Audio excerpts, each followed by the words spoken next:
여러분 안녕하세요.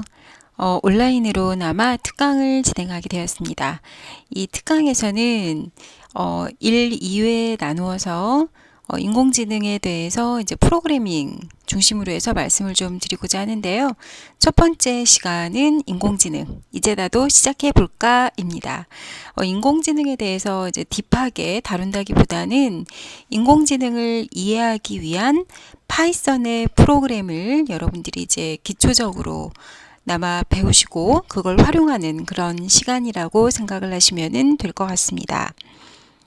자, 시작할까요? 네.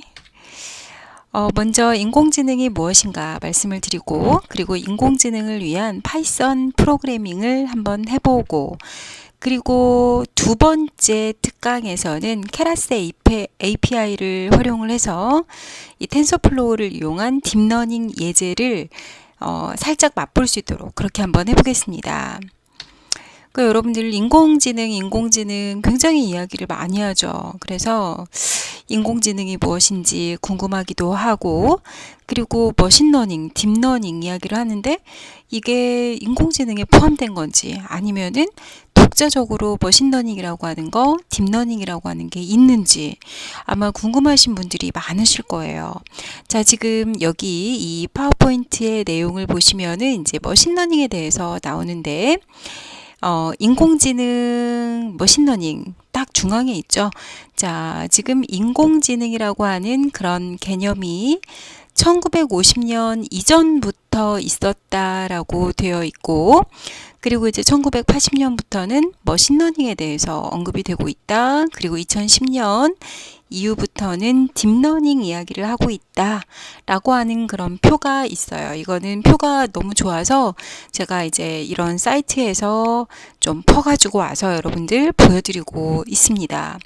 인공지능이라고 하는 게 여러분들이 이제 갑자기 나온 거 아니야? 라고 생각하실 수 있는데 그게 아니고 아주 예전부터 1940년대부터 이 어떤 기계학습에 대해서 컴퓨터가 하는 기계학습에 대해서 굉장히 관심을 가지고 인공지능 비슷한 유사한 그런 이야기가 이제 연구되어서 나왔습니다. 그리고 거기에 대해서 이제 다양한 연구를 하였는데도 불구하고 그게 이제 이슈화되지 못한 이유가 인공지능을 구현하기 위해서는 이제 데이터 학습을 해야 되는데 거기에 따르는 데이터가 충분하지 않았고, 그리고 이제 데이터뿐만 아니라 그걸 처리하는 어떤 시스템의 성능도 그렇게 좋지 않았기 때문에 그렇게 빛을 발하지 못한 거예요. 그런데 지금 여러분들 보세요. 얼마나 기술이 발전했습니까? 그리고 여러분들 데이터를 정말 많이 양산을 하고 계시죠.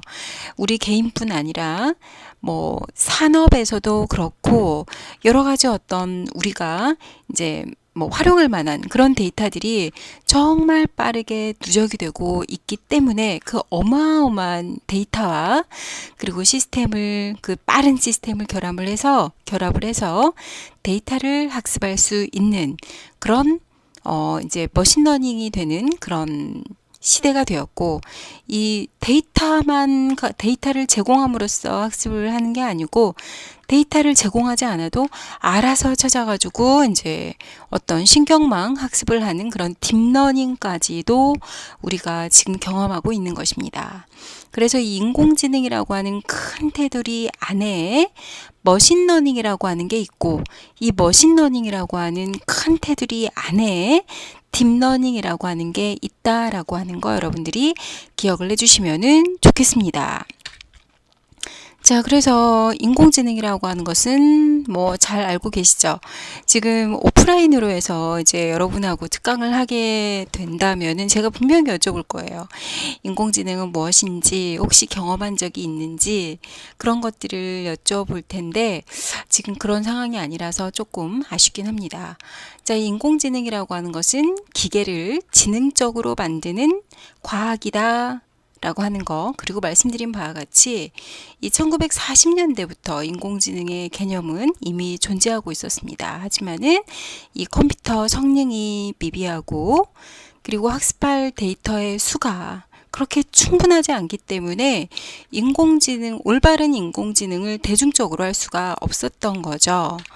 자, 이 1943년에 나온 그런 연구를 봐도 그렇고, 이때 나온 연구를 보셔도 이제 어떤 인공지능 기반한 그런 내용들이 있는 것을 알 수가 있어요.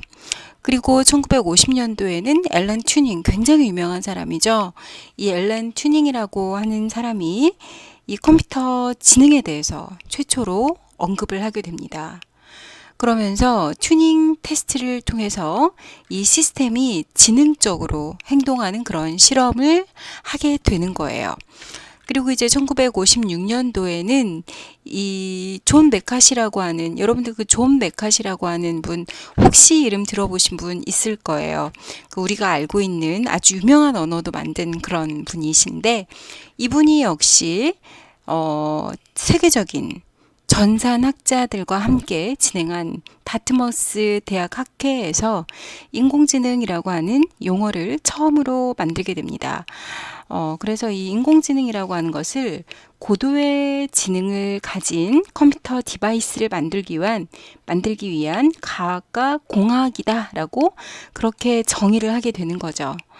자, 뭐 이때 이제 존 메카시에 의해서 인공지능 개념이 최초로 공개되었다라고 하는 거.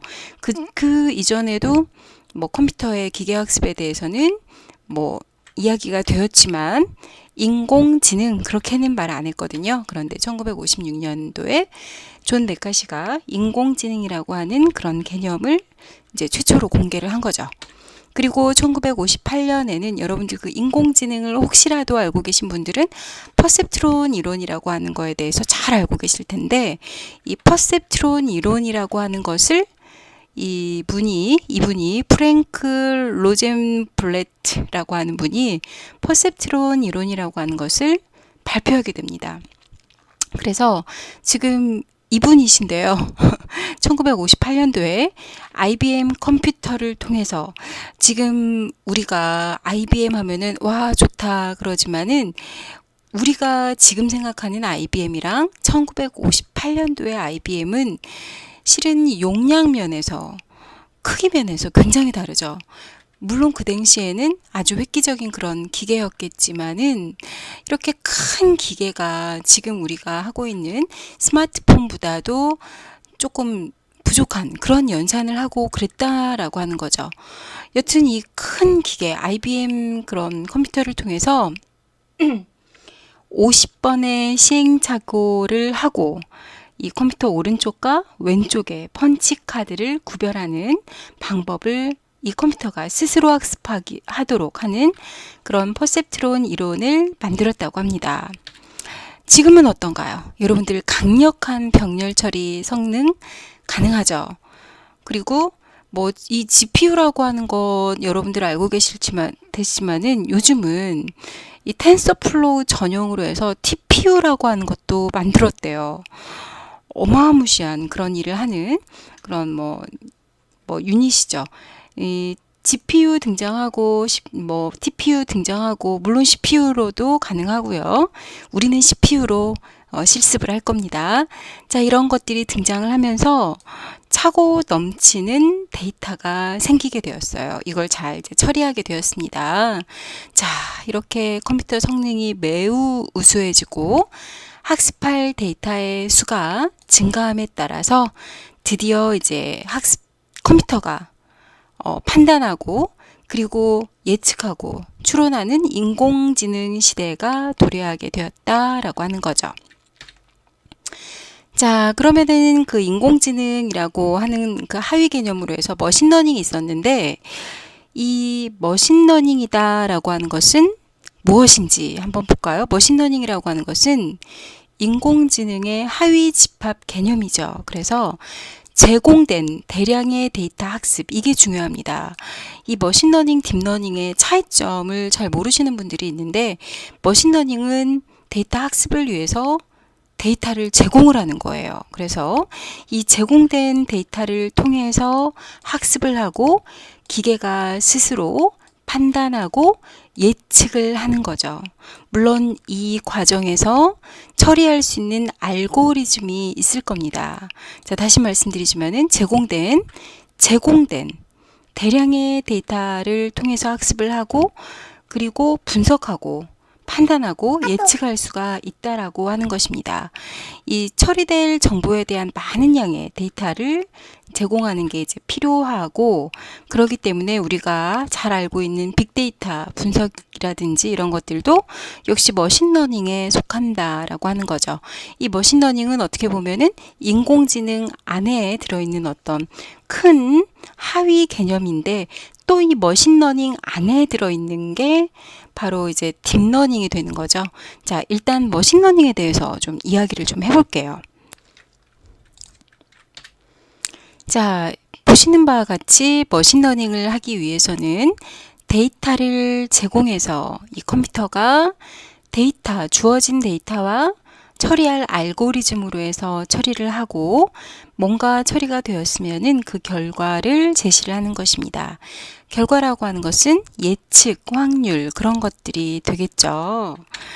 자, 머신러닝의 종류에는 이 슈퍼바이즈드 러닝, 그리고 언슈퍼바이즈드 러닝, 그리고 레인포스먼트 러닝이라고 하는 게 있어요. 이거는 이제 뭐 슈퍼바이즈드 러닝이라고 하는 것은 우리 데이터를 제공하는 사람이 있다라고 하는 거죠. 데이터를 제공하는 사람이 있고, 그리고 데이터에 대해서 일일이 라벨링을 해가지고 뭐 이런 모양도 강아지야, 이런 모양도 강아지야, 그런 사진들을 엄청 많이 주는 거예요. 그러면은 컴퓨터가 강아지는 이런 강아지라고 레이블이 붙은 거는 이런 특징이 있구나. 그리고 학습자가 어떤 그 제공자가 어떤 데이터를 딱 주고 이게 뭘까? 라고 물어보면은 얘는 이런 특징이 있네, 강아지입니다 라고 이야기를 하는 거죠. 말하자면은 데이터를 제공을 할 때 레이블이 있는, 이거는 뭐야, 이거는 뭐야 라고 이렇게 레이블이 있는 데이터를 많이 제공을 하고, 그걸 컴퓨터가 학습할 수 있게 하는 것이 바로 슈퍼바이즈드 러닝 되겠습니다. 언슈퍼바이즈드 러닝이라고 하는 것은 레이블이 되어 있지 않은 어떤 불특정 다수의 그런 데이터를 많이 제공을 하는 거예요. 그러면은 컴퓨터가 스스로 학습을 하는 거죠. 이거는 차인 것 같아. 이거는 고양인 것 같아. 이거는 강아지인 것 같아. 이렇게 스스로 학습을 하는 것입니다. 신기하죠? 네.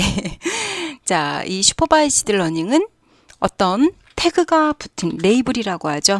뭐 이렇게 이미지들이 있으면은 이것도 강아지, 이것도 강아지, 그런 식으로 강아지라고 레이블이 붙은 사진을 많이 주고, 고양이라고 레이블이 붙은 걸 많이 주고, 그리고 이제 강아지 사진을 딱 제시하고 이게 뭡니까? 라고 물어보면은 이제 기계가 이거는 강아지입니다 라고 대답을 하는 거고, 언슈퍼바이즈드 러닝이라고 하는 것은 그런 것들이 없는 거죠. 어떤 레이블이 없는 무수한 데이터를 제공을 하고 컴퓨터가 스스로 학습을 하는 것입니다. 자, 이 레인포스먼트 러닝이라고 하는 것은 말 그대로 강화 학습이죠. 그래서 뭐 이렇게 트라이얼 앤 에러를 통해서 이런 걸 하니까 보상을 받는구나, 이런 걸 하니까 에러가 생기는구나 라고 하는 것을 컴퓨터가 이렇게 시행착오를 하면서 강화를 하는 거예요. 그래서 어느 순간이 되면은 보상을 받기 위해서 가장 빠르게 어떤 판단을 해야 되는지 컴퓨터가 스스로 아는 거죠. 강화학습이라고 아시면 될 것 같습니다. 자, 이런 게 바로 이제 레인포스먼트 러닝이라고 하는 거예요. 자, 그래서 슈퍼바이즈드 러닝이라고 하는 것은 레이블이 있는 정답지 등을 학습 데이터로 제공을 합니다. 그래서 뭐 예측 모델에서 자주 사용을 하고요.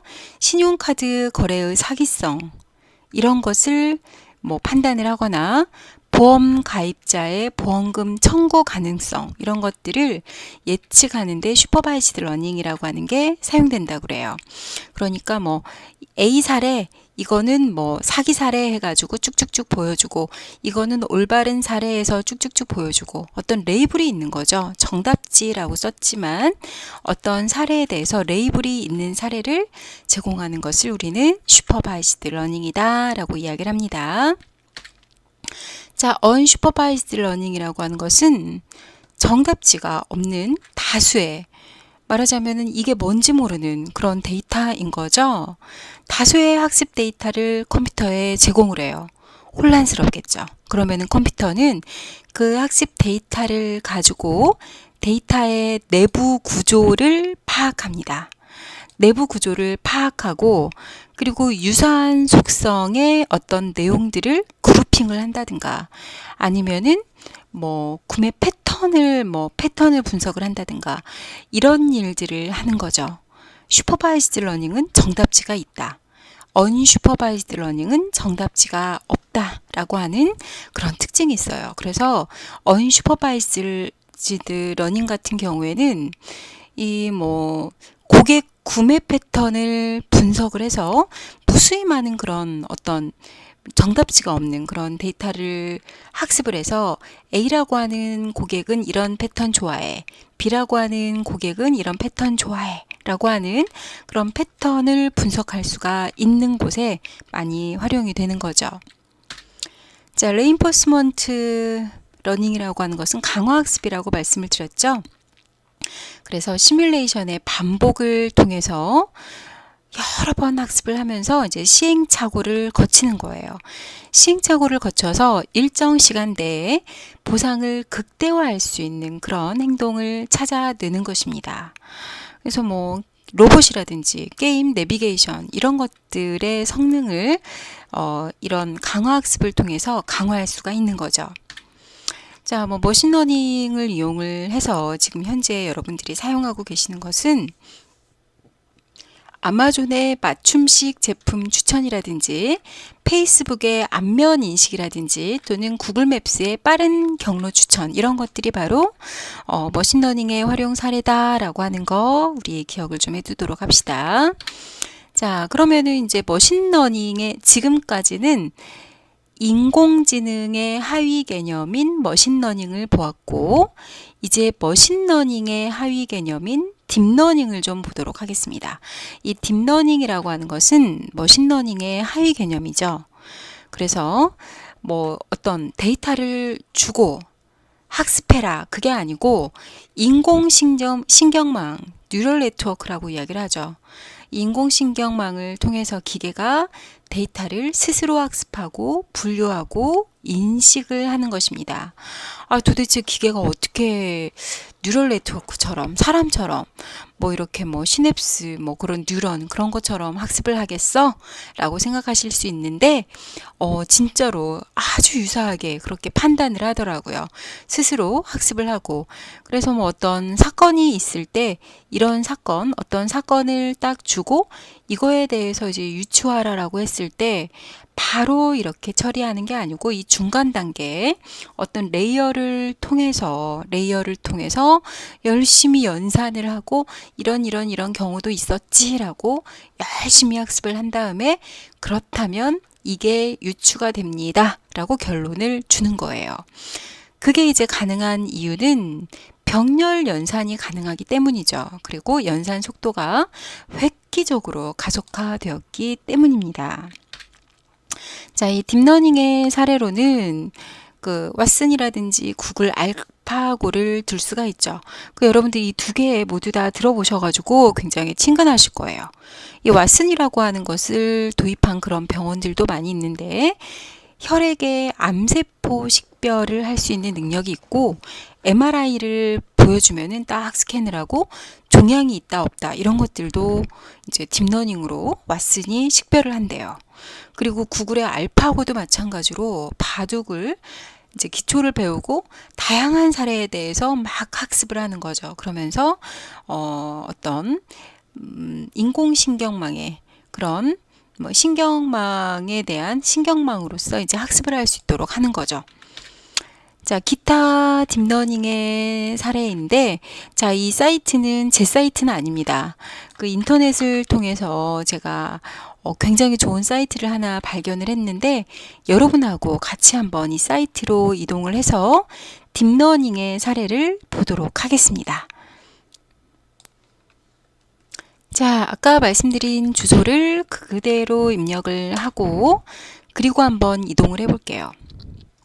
자, 딥러닝의 30가지 적용 사례 해가지고 어떤 분이 잘 정리를 해 놓으셨어요. 정말 감사한데.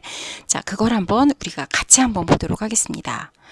이 딥러닝에 사용되고 있는 게 이 카테고리별로 보면은 컴퓨터 비전, 그리고 패턴 인식, 컴퓨터 게임, 로봇 자율주행, 소리, 미술, 뭐 그런 것들, 예측, 그런 것들이 이제 딥러닝에 사용이 된다고 그래요. 자, 이 컴퓨터 비전을 통해서 정치인 재현해 보기라고 하는 게 있는데, 이거는 뭐 워싱턴 대학의 한 그룹이 오디오를 이용을 해서 비디오의 입술 움직임을 합성한 그런 결과물을 소개를 했다고 그래요. 이거 여러분들 한번 직접 보시면은 좋을 것 같아요. 저는 뭐 간단하게만 이렇게 좀 보도록 하겠습니다. 자, 이렇게 이 오디오를 통해서 이 비디오를 예측을 해서 이렇게 보여주는 거죠. 그리고 두 번째는 흑백 사진과 영상에 대해서 색을 복원을 하는 거예요.